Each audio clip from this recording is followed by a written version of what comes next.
s'est emparé de moi, là où j'étais, et m'a permis de le connaître. Lui, le seul Dieu, vrai Dieu.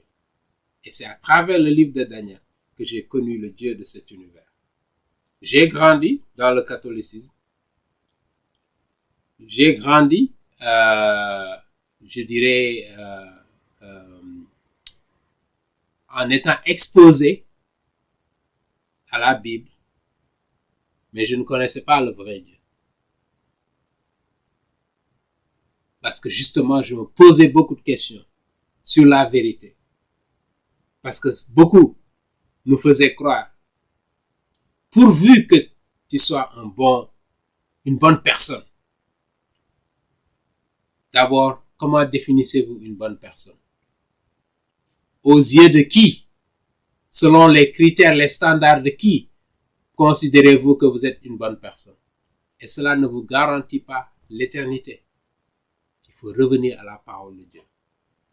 J'ai grandi dans un pays à majorité musulmane, le Sénégal, et j'ai beaucoup d'amis, en tout cas lorsque je grandissais, qui pratiquaient l'islam, de bonnes personnes, des personnes honnêtes parfois. Naturellement, il y a des bonnes que des mauvaises personnes partout.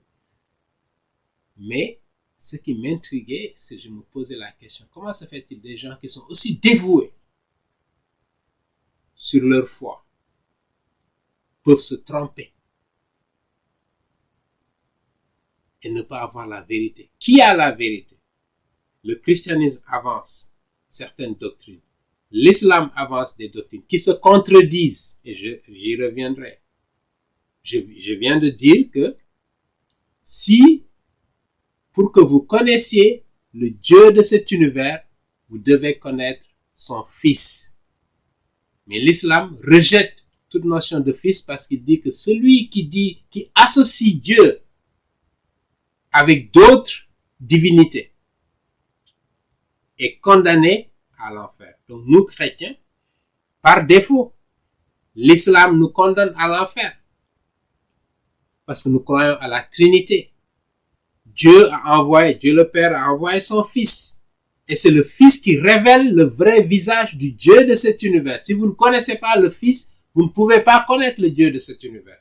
Voilà ce que le christianisme nous dit. Et dans le livre de Daniel, nous pouvons retrouver cela. Mais l'islam nous dit non. Allah n'est pas un père. Et Allah n'a pas de fils. Donc ces deux-là ne peuvent pas aller ensemble.